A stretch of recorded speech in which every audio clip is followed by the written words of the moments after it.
Hey everybody, welcome to RavenHawk Coins, and today we're going to go through a box of pennies. Yes, $25 in pennies, aka 2,500 pennies to search for that elusive 1909 SVDB. You just never know, keeping those fingers crossed. I don't think I'll ever find one of those, but hey, it's in the numbers, and you got to have a positive attitude when you're doing this. So what we're going to do is crack this open real quick and make sure that it's circulated pennies, and then get them into the world famous penny mids, and hopefully, like I said, find some great stuff. Let's crack this bad boy open. Here we go. All right, come on. Yes, we have circulated pennies. So what we will do is get these into the penny mids. If we find any really cool enders, we will come back and open them live on film. But if not, we'll be back after we get through the first of the penny mids.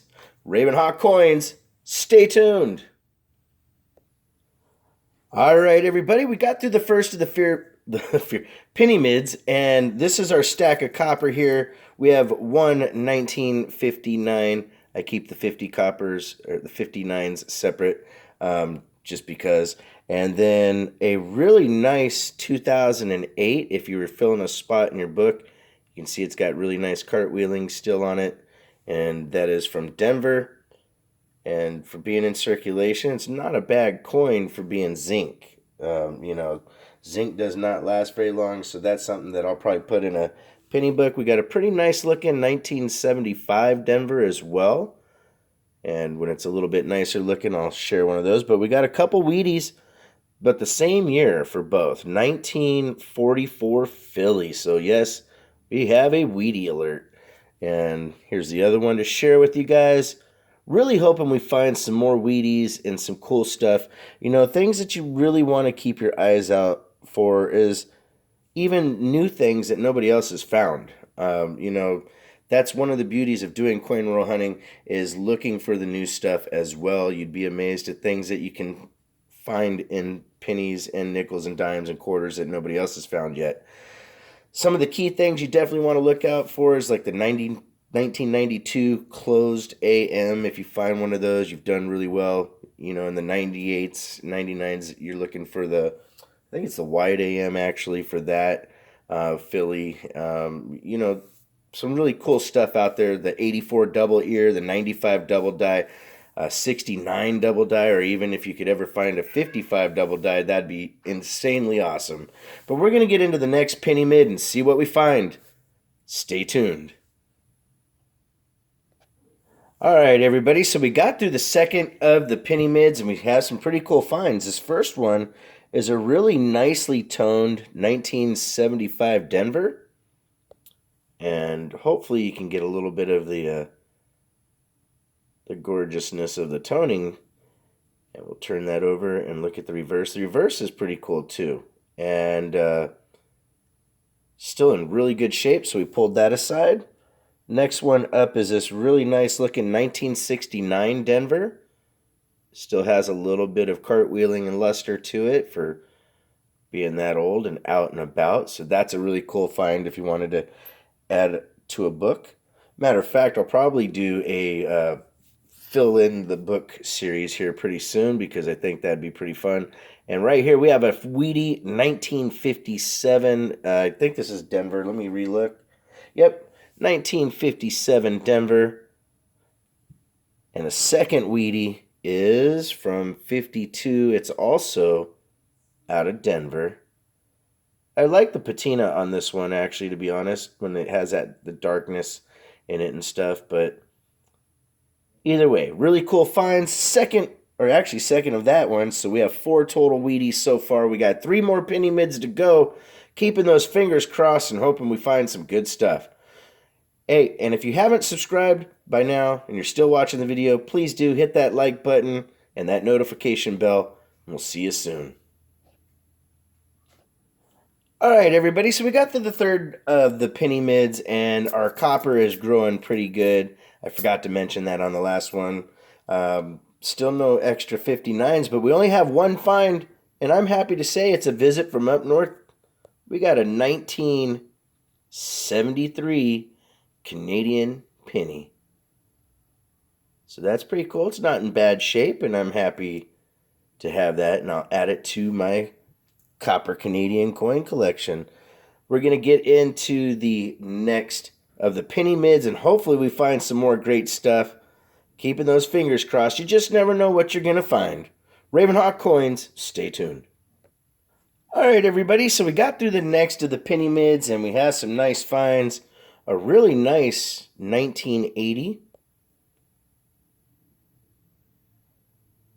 And that thing is a stunner. Great condition. The reverse is a little bit not as nice as the obverse, but still pretty cool. Then we had another visit from Canada, except this one's a little bit beaten up. It's from 1987 actually, so it's still copper, but looks like somebody left it in some kind of liquid and it's just beaten up. But hey, it's another visit from up north. Matter of fact, I'm going to move those up there a little bit. We got one more. Oh, wait. I forgot to show you the Wheaties. We got the 1953. That's a Denver.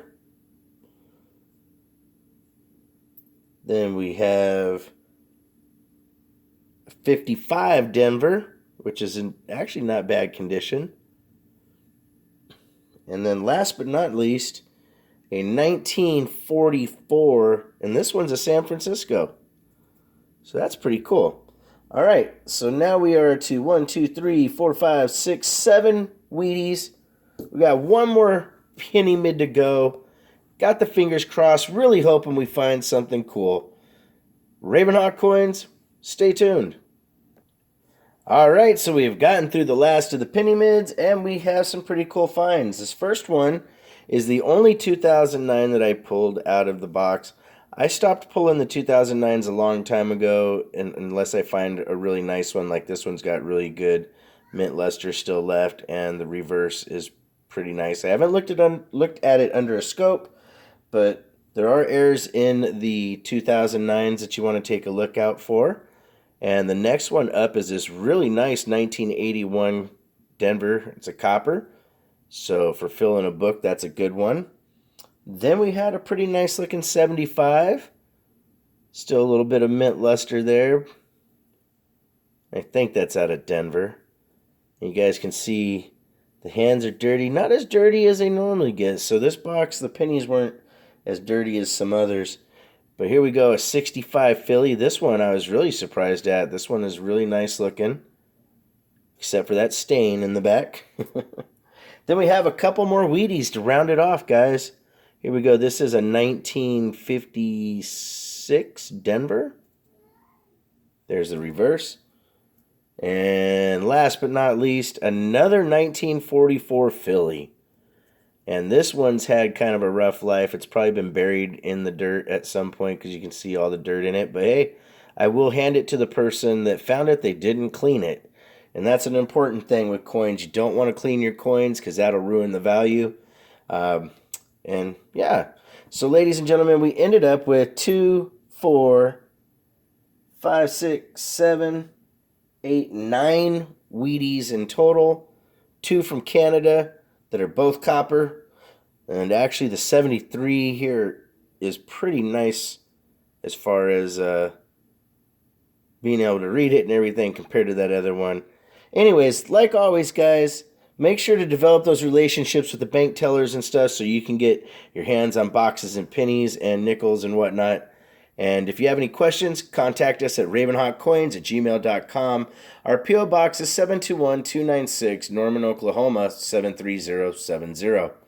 And please, like always, make sure to take care of one another. And for those that have gotten to this point, I'm going to give you a Suzuki! And that's for the people that watch the live streams. We'll see you soon. RavenHawk Coins, have a great day.